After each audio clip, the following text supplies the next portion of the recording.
Hello friends, स्वागत है आपका मेरे यूट्यूब चैनल पर। दोस्तों, आज के इस वीडियो में हम परीक्षा की दृष्टि से इम्पोर्टेंट होने वाले क्वेश्चनों के बारे में बात करेंगे, जो कि सीबीएसई मॉडल पेपर 1 कक्षा 6 विषय हिंदी के बारे में होने वाला है। तो आप सभी से निवेदन है कि वीडियो को अंत तक ज़रूर देखिएगा, और हाँ, अगर चैनल पर नए हैं तो चैनल को ज़रूर सब्सक्राइब कीजिएगा, क्योंकि हमारे चैनल पर मॉडल पेपर से संबंधित इम्पोर्टेंट क्वेश्चन अपलोड किए जाते हैं। तो चलिए शुरू करते हैं।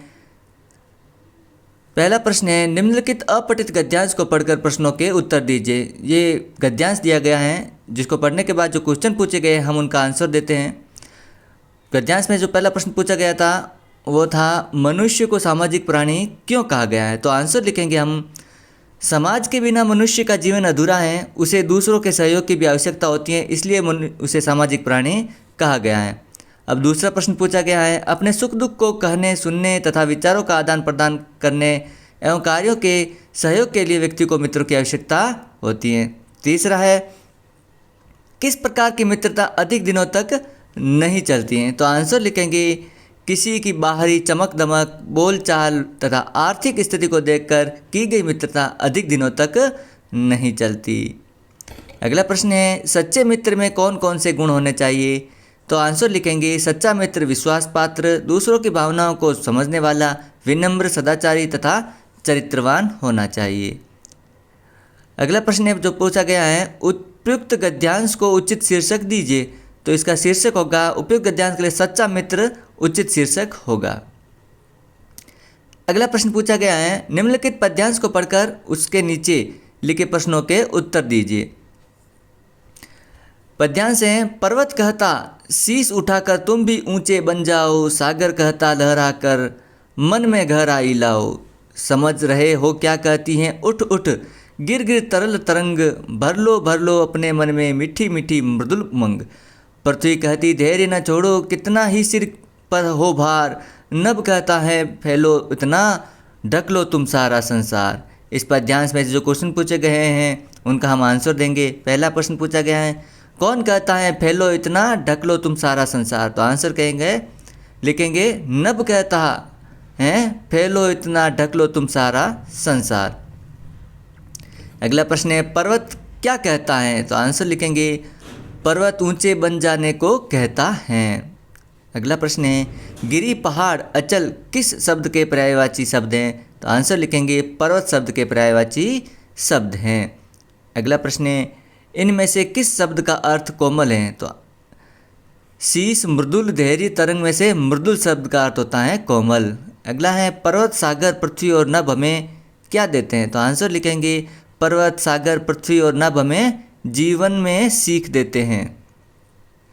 अगला है खंड ब ख, प्रश्न संख्या 3, निम्नलिखित क्रियाओं के लिए भाववाचक संज्ञाएं बनाइए। तो थकना का होगा थकावट और पिसना का होगा पिसाई।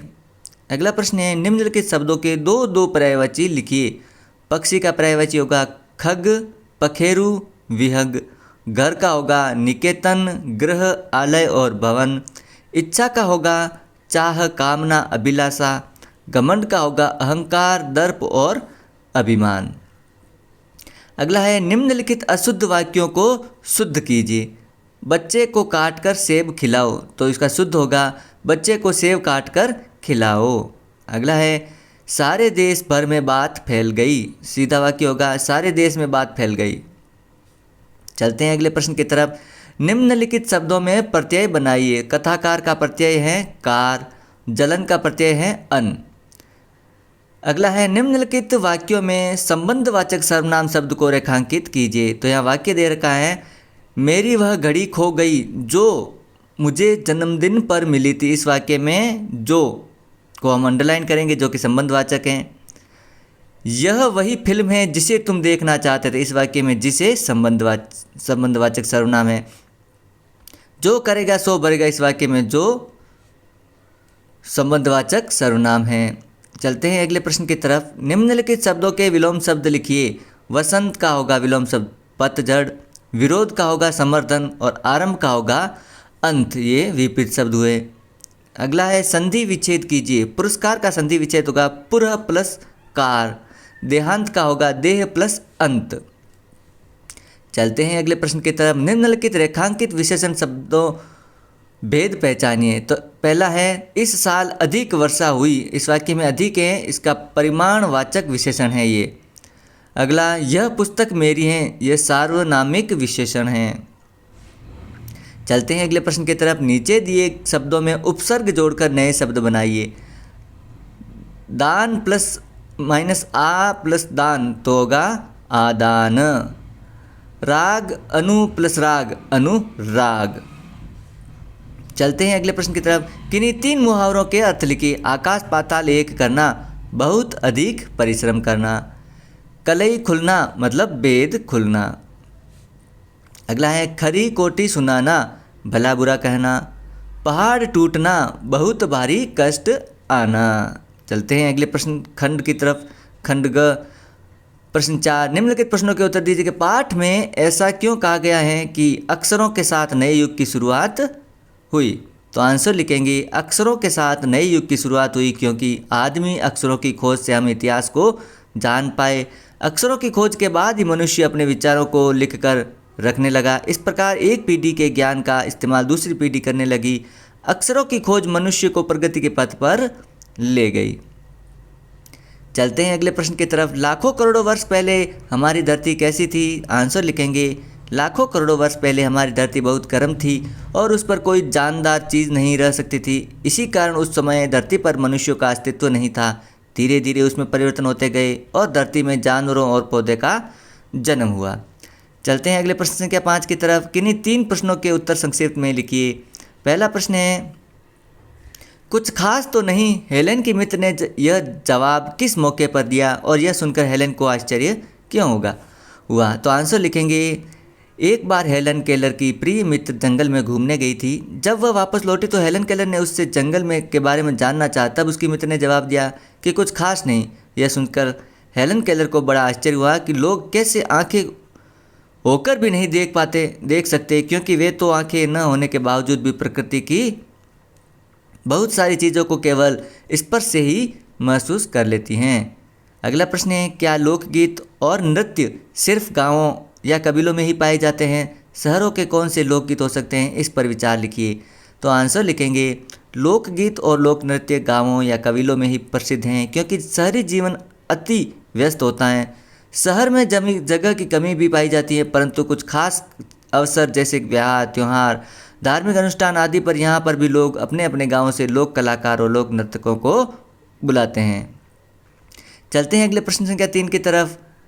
आश्रम में गांधी जी कई ऐसे काम भी करते थे जिन्हें आमतौर पर नौकर चाकर करते थे। पाठ में 3 अलग अलग प्रसंग अपने शब्दों में लिखो जो इस बात का प्रमाण हो। आंसर लिखेंगे गांधी जी आश्रम में चक्की में आटा स्वयं पीसा करते थे। आश्रम में वे सब्जियां छीलने का कार्य करते थे। आश्रम के नियमानुसार सभी को मिल बांट कर बर्तन साफ करने पड़ते थे। एक बार उन्होंने बड़े बर्तन की सफाई का काम अपने हाथ में ले लिया। चलते हैं अगले प्रश्न की तरफ। लेखक ने राजप्पा के निकट टिकट इकट्ठा करने की तुलना मधुमक्खी से क्यों की। आंसर लिखेंगे लेखक ने राजप्पा के टिकट इकट्ठा करने की तुलना मधुमक्खी से की है, क्योंकि मधुमक्खी विभिन्न फूलों से रस इकट्ठा करती हैं। उसी प्रकार राजप्पा ने भी विभिन्न स्थानों और व्यक्तियों से टिकट इकट्ठा कर अपना एल्बम तैयार किया है। अगला प्रश्न है बांस की बुआई मानव के इतिहास में कब प्रारंभ हुई होगी। आंसर लिखेंगे कहा जाता है कि इंसान ने जब हाथ से कलात्मक चीज़ें बनानी शुरू की, बांस की चीज़ें तभी से बन रही हैं। ज़रूरत के अनुसार इसमें बदलाव होते हुए गए और अब भी हो सक रहे हैं।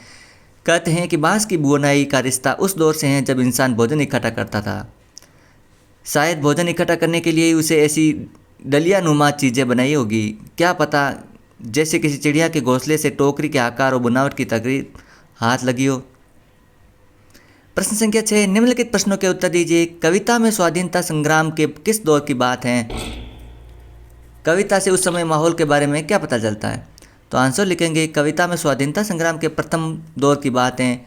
कविता से उस समय के माहौल के बारे में यह पता चलता है कि अंग्रेजों ने धीरे धीरे से अपना साम्राज्य हमारे देश में फैला लिया था। उस समय भी हमारे देश में स्वतंत्र होने की भावना के बीज फूट रहे थे, परंतु संगठन का अभाव, राजाओं की स्वार्थ प्रवृत्ति, आपसी फूट आदि के कारण हमारा आंदोलन सफल न हो पाया। ऐसे विषम वातावरण में भी झांसी की रानी लक्ष्मीबाई और कुछ अन्य वीरों ने स्वतंत्रता की चिंगारी को सुलझाने का अभूतपूर्व प्रयास किया। अगला प्रश्न है कविता में किसके आंचल की छाया में छिपे रहने की बात कही गई है और क्यों। कविता में माँ के आंचल की छाया में छिपे रहने की बात कही गई है। माँ अपने बच्चों से सबसे अधिक प्यार करती हैं और उसके इस प्यार के आंचल में बच्चा हमेशा अपने माँ को निर्भय और सुरक्षित समझता है। अगला है, राम बैठकर देर रात तक कांटे क्यों निकालते रहे? आंसर लिखेंगे, राम से अपनी पत्नी की व्याकुलता देखी नहीं जा रही थी। सीता का प्यास के मारे बुरा हाल था और लक्ष्मण पानी की तलाश में गए हुए थे।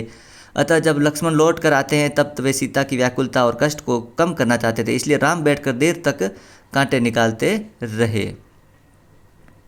अगला प्रश्न है, धीरे धीरे धीर दये का आशय क्या है? प्रस्तुत पंक्ति का आशय धैर्य धारण करने से है। सीता वन मार्ग पर अग्रसर होते हुए, राम का साथ देते हुए, तकलीफों को सहन करते हुए मन ही मन स्वयं को धीरज बांधकर बड़े ही धैर्य के साथ वन मार्ग पर चल रही थी। चलते हैं प्रश्न संख्या 7 की तरफ। किन्हीं 5 प्रश्नों के उत्तर एक वाक्य में लिखिए। पहला है, बुंदेले हरबोलों के मुंह में से हमने सुनी कहानी है। आंसर लिखेंगे, बुंदेले हरबोलों के मुंह से हमने झांसी की रानी लक्ष्मीबाई की कहानी सुनी है। प्रकृति का जादू किसे कहा गया है? आंसर लिखेंगे, प्रकृति के अनमोल खजाने को, उसके अनमोल सौंदर्य और उसमें होने वाले नित्य प्रतिदिन बदलाव को प्रकृति का जादू कहा गया है। अगला है, कविता में ऐसी बड़ी न होऊं मैं क्यों कहा गया है? अपने माँ के स्नेह को हमेशा पाने के लिए, हमेशा उसके ममता के आंचल में साए में रहने के लिए कविता में ऐसी बड़ी न होऊं मैं कहा गया है। अगला है, नारियों के गीतों की क्या विशेषता है? नारियों के गीतों की विशेषता है कि वह दल बनाकर बांधकर गाए जाते हैं। आश्रम में कॉलेज के छात्रों से गांधी जी ने कौन सा काम करवाया? आंसर लिखेंगे, आश्रम में कॉलेज के छात्रों से गांधी जी ने गेहूं बीनने का काम करवाया। अगला है, नगर से बाहर निकलकर 2 पग चलने के बाद सीता की क्या दशा हुई? आंसर लिखेंगे, मार्ग में 2 कदम चलते ही सीता के माथे पर पसीने की बूंद छलकने लगी, उसके होठ सूख गए और वे शीघ्र ही थक गई। अगला है, बांस को बूढ़ा कब कहा जा सकता है? 3 वर्ष से अधिक उम्र वाले बांस को बूढ़ा कहा जा सकता है। अगला है, लक्ष्मीबाई अपने आप में स्मारक थी, ऐसा क्यों कहा गया है? आंसर लिखेंगे, लक्ष्मीबाई ने अपने जीवन में ऐसे कार्य किए जिनके लिए वह अमर रहेगी, इसलिए कहा गया है कि उसे याद करने के हेतु किसी स्मारक की आवश्यकता नहीं है। अगला है, दिए गए पठित गद्यांश को पढ़कर दिए गए पूछे गए प्रश्नों के उत्तर दीजिए। असम में ऐसे ही एक जाल जकाई से मछली पकड़ते हैं। छोटी मछलियों को पकड़ने के लिए इसे पानी की तरह सतह पर रखा जाता है या फिर धीरे धीरे चलते हुए खींचा जाता है। बांस की खपच्चियों को इस तरह बांधा जाता है कि वे शंकु का आकार ले सके। इस शंकु का ऊपरी सिरा अंडाकार होता है, निचले नुकीले सिरे पर खपच्चियाँ एक दूसरे के में गुथी हुई होती हैं। अब उसमें से क्वेश्चन पूछे गए, उनका आंसर देते हैं। उपयुक्त गद्यांश में से कौन से पाठ से लिया गया है? तो आंसर लिखेंगे, सांस सांस सांस में बांस। अगला प्रश्न है, मछली किससे पकड़ी जाती है? तो आंसर लिखेंगे, जकाई से। अगला है, उपयुक्त गद्यांश में किस प्रदेश की बात की गई है? जिसका आंसर होगा असम की। बांस की खपच्चियों को किस प्रकार बांधा जाता है? तो शंकु के आकार में। मछली शब्द के लिए पर्यायवाची शब्द कौन सा होगा? आंसर होगा क, मत्स्य या मीन। अगला है प्रश्न संख्या 9, दिए गए पद्यांश को पढ़कर पूछे गए प्रश्नों के सही उत्तर छांट कर लिखिए। तो यहाँ पद्यांश पूछा गया है, मैं सबसे छोटी हूँ, तेरी गोदी में सोऊं, तेरे अंचल पकड़ पकड़ कर फिर सदा माँ, तेरे साथ कभी न छोड़ू तेरा साथ, बड़ा बनाकर पहले हमको, तू पीछे चलती है मात, हाथ पकड़ फिर सदा हमारे साथ नहीं फिरती, दिन रात अपने कर से खिला, धुला मुख दुल पहुँच सजित कर गात, थमा खिलौने में नहीं सुनाती हमें सुखद परियों की बात। इसमें जो क्वेश्चन पूछे गए हैं वो हैं, पहला है, मैं सबसे छोटी हूँ में से कवि क्या कहना चाह रहे हैं? तो आंसर लिखेंगे, हमेशा अपनी माँ का हाथ साथ पाने की लालसा। अगला प्रश्न है, उपयुक्त कविता में किस संबंध में दर्शाया गया है? माँ बेटी। बड़ा बनाकर सब पहले हमको, तू पीछे चलती है मात से क्या तात्पर्य है? तो सही आंसर होगा, पाल पोस कर माँ फिर साथ छोड़ देती हैं। सदा शब्द के समान अर्थ बताइए, हमेशा और निरंतर। अगला है, सज्जित शब्द में कौन सा प्रत्यय है? ख सही आंसर होगा, इत प्रत्यय है। प्रश्न संख्या 10 है, महिलाएं जीवन के प्रत्येक क्षेत्र में अपना परचम फहरा रही हैं, इस विषय पर अनुच्छेद लिखिए। तो आंसर लिखेंगे, आज भारतीय महिलाएं घर की चार दीवारी से बाहर निकलकर रूढ़िवादी सोच को पार कर विभिन्न व्यवसायों और सेवाओं में कार्यरत हैं। महिलाएं संघ, लोक सेवा आयोग, राज्य सेवा आयोग या अन्य कोई भी प्रतियोगिता परीक्षा में हो, कहीं भी पीछे नहीं है। Banking, IT, medical, engineering, business और उद्यमिता प्रत्येक क्षेत्र में अपनी योग्यता का लोहा मनवा रही हैं। हर वर्ष 10वीं और 12वीं की परीक्षा में लड़कियां बाजी मार रही हैं। खेलों, सौंदर्य प्रतियोगिताओं, पत्रकारिता, लेखन, डॉक्टर, वकील, प्रोफेसर, जज, प्रशासनिक आदि सभी क्षेत्रों में महिलाओं ने अपना वर्चस्व स्थापित कर लिया है। यहाँ तक कि राजनीति में भी वार्ड, पंच, सरपंच, प्रधान, विधानसभा, लोकसभा, मंत्री, प्रधानमंत्री, राष्ट्रपति जैसे पदों पर भी अपना दमखम दिखाने में पीछे नहीं है। इस प्रकार हम कह सकते हैं कि महिलाएं जीवन के प्रत्येक क्षेत्र में अपना परचम फहरा रही हैं। अगला है विद्यालय की शैक्षिक यात्रा का वर्णन करते हुए माता जी को पत्र लिखिए। तो यहाँ पर पहले एड्रेस लिखेंगे, फिर लिखेंगे आशा करता हूँ कि आप सभी स्वस्थ होंगे। मैं भी यहाँ छात्रावास में सकुशल हूँ। जैसा कि आपको पता है कि विद्यालय की समय तरफ से हम शैक्षणिक यात्रा के लिए इस बार लखनऊ गए थे, उसी यात्रा के बारे में बताने के लिए मैंने आपको ये पत्र लिखा है। दिनांक 12 अक्टूबर को हम ट्रेन द्वारा लखनऊ रवाना हुए थे। ट्रेन में भी हमें खूब मौज मस्ती की। लखनऊ पहुँचने के बाद एक बंगले में हमें ठहराया गया। प्रातःकाल में हमें लखनऊ की प्रसिद्ध जगहों पर ले जाया गया। माता जी, वैसे तो मुझे वहाँ की सभी जगह अच्छी लगी, परंतु वहाँ के भूल भुलैया किले को मैं कभी नहीं भूल पाऊँगा। कारीगरी तथा योजनाबद्ध तरीके का ऐसा अनुभव उदाहरण कहीं देखने को नहीं मिलेगा। वहाँ की काफ़ी सारी मीठी यादों के साथ हम लौटे हैं। पिताजी, भाई साहब को मेरा प्रणाम, छोटी बहन को प्यार, आपका पुत्र।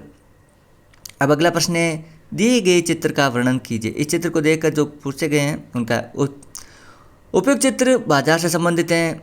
चित्र में हमें सड़क के दोनों ओर लगा बाजार नजर आ रहा है। अनेक लोग दिखाई दे रहे हैं। उनमें से कुछ लोग सामान खरीद रहे हैं तो कुछ अपना सामान बेच रहे हैं। सड़क पर वाहनों की आवाजाही चल रही है। सड़क के बीचों बीच तरबूजे की गाड़ी है। इस प्रकार ये मॉडल पेपर कंप्लीट होता है। वीडियो अच्छा लगा तो लाइक और शेयर कीजिएगा।